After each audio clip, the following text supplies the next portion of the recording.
Police in Semmes are looking for a woman who allegedly assaulted a police officer. A man has died after being hit by a train in Satsuma. And some local musicians win big in Nashville. It's all coming up on News 5 Now. Brought to you by Green & Phillips Injury Lawyers. Covering news from your neighborhood and around the world. News 5 Now starts right now. Hello, everyone. I'm Peter Albrecht, and this is News 5 Now. Over the next 5 minutes, we're going to get you caught up on some of the big stories happening around the Gulf Coast today. Also, get your input with our question of the day and our poll of the day. So here we go with our big stories. Number 5, Bay Minette's police chief resigning today. Al Tolbert making the announcement in a letter. He said he felt his resignation was appropriate as the city transitions to a new administration. An interim chief will be named at tonight's city council meeting right after new mayor Joshua Brown is sworn in. Number 4, a man accused of leading deputies in Mississippi on a chase arrested in Mobile County. The Harrison County Sheriff's Office says 34-year-old Henry Goods allegedly stole a vehicle, drove into Jackson County, then across the state line into Alabama, where Mobile County Sheriff's deputies pursued him and caught him. He faces charges for attempting to elude and drug possession. Number 3, Satsuma police have released the identity of a man who was killed after his car was struck by a train Friday night.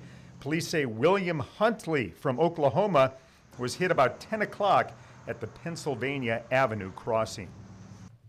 Number 2, a local band wins a big award at the Grand Ole Opry last night in Nashville. Sugarcane Jane won Duo of the Year at the Josie Awards.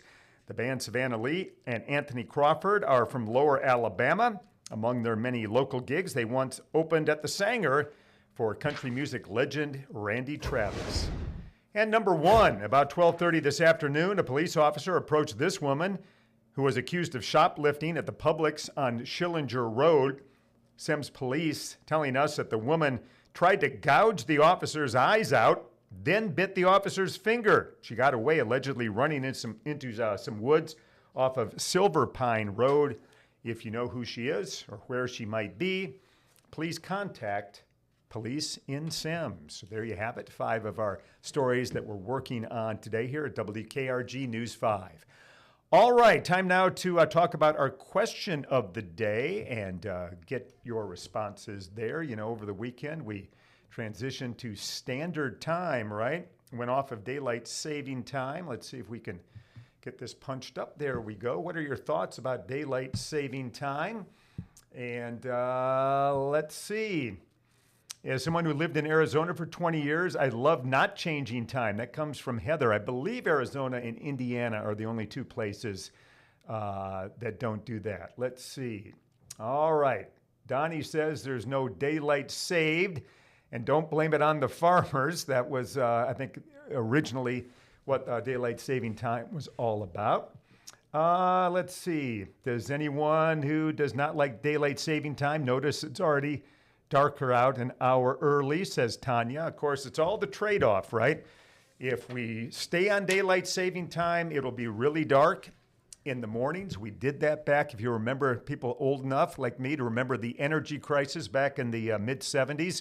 And as a nation, we stayed on daylight saving time. We had a lot of issues with it being pitch dark out when kids were going to school, a lot of accidents, that kind of thing. So that's the argument against it, but thanks for your comments, and I'm sure that debate will roll on twice a year, right?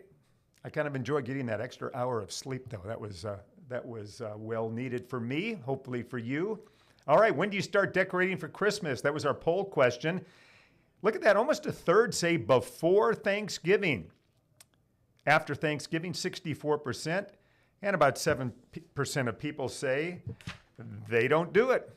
All right, our next question of the day is also related to Christmas, and it is, when do you start shopping for your Christmas presents? All right, that's our Facebook question of the day. Also, our poll of the day that you can find on our Facebook page.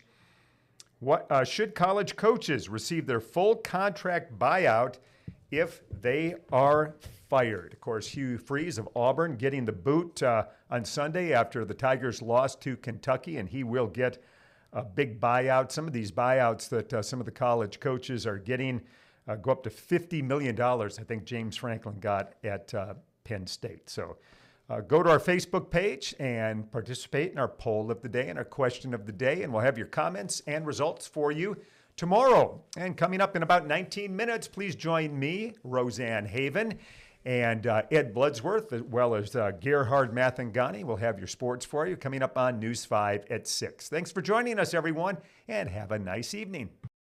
Covering news from your neighborhood and around the world. You are watching News 5 Now, brought to you by Green & Phillips Injury Lawyers.